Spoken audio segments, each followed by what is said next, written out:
వర్షాకాలం వచ్చిందంటే చాలు మనకి వర్షం పడినప్పుడల్లా ఏదైనా వేడి వేడిగా తినాలి అనిపిస్తది. అప్పుడు మనకి కరెక్ట్‌గా గుర్తుకొచ్చేది బోండాలు. మనకి చాలా రకాలైన బోండాలు ఉన్నాయి. అందులో మనకి బాగా నచ్చిన బోండాలు ఆనియన్ బోండాలు.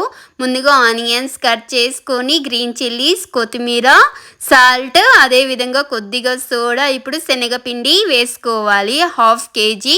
ఇంకా పైన ఇప్పుడు కొద్దిగా రైస్ పిండి కూడా వేసుకోవాలి. వేసుకున్న తర్వాత మంచిగా బాగా కలుపుకోవాలి. గట్టిగా ప్రెస్ చేసుకుంటూ, ఎందుకంటే ఆనియన్స్ నుండి వాటర్ రిలీజ్ అవుతాయి. ఇప్పుడు మనకి వాటర్ కొద్దిగా యాడ్ చేసుకోవాలి. ఎందాక అంటే మనం కన్సిస్టెన్సీ చూసుకుంటూ మనం వాటర్ని యాడ్ చేసుకుంటూ కలుపుకోవాలి. కొద్దిగా జారుగానే ఉండాలి. ఇక్కడ ఆనియన్స్ కొద్దిగా ఎక్కువగా అయిపోయాయి. మనకి ఆనియన్స్ కొద్దిగా వాటర్ కూడా ఎక్కువ అయిపోయాయి. మధ్యలో మనం మళ్ళీ కొద్దిగా శనగపిండి యాడ్ చేసుకోవాలి. యాడ్ చేసుకున్న తర్వాత మొత్తం బాగా కలుపుకొనేసేయాలి. మళ్ళీ ఒకసారి బాగా ప్రెస్ చేసుకుంటూ కలుపుకోవాలి. చూడండి, పిండి అనేది మనకి ఈ కన్సిస్టెన్సీలో ఉండాలి.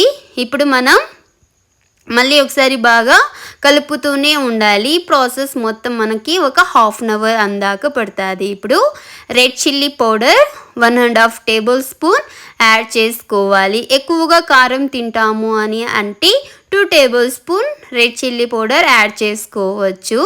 ఇప్పుడు మనం స్టవ్ మీద ప్యాన్ పెట్టుకొని, ప్యాన్లో ఫుల్గా ఆయిల్ పోసుకొని, వేడిగా ఉన్నటువంటి ఆయిల్లోకి కలిపి పెట్టుకున్నటువంటి బోండాలు వేసుకొనేసేయాలి. మనకి ఈ విధంగా గోల్డెన్ కలర్ వచ్చేదాకా మనం బాగా వేయించుకోవాలి. ఇలా మనకి బోండాలు అనేటివి పైకి తేలుతూ ఉంటాయి. చూడండి, మనకి పర్ఫెక్ట్ కలర్ ఈ విధంగా మనకి వేయించుకొని పక్కన తీసి పెట్టుకొనేసేయాలి. ఏదైనా హోల్ ఒక చిన్న ప్లేట్లో కానీ సర్వ్ చేసుకొని పక్కన పెట్టుకోవాలి. సేమ్ ఇప్పుడు మొత్తం కలిపి పెట్టుకున్నటువంటి మిశ్రమం మొత్తం వేసుకొనేసేయాలి. నేను ఇక్కడ 1 ఫేస్ మాత్రమే షూట్ చేస్తున్నాను. చాలా బోండాలు అయితే వచ్చాయి. అంతే, బాయ్, ఉంటాను, లవ్ యూ.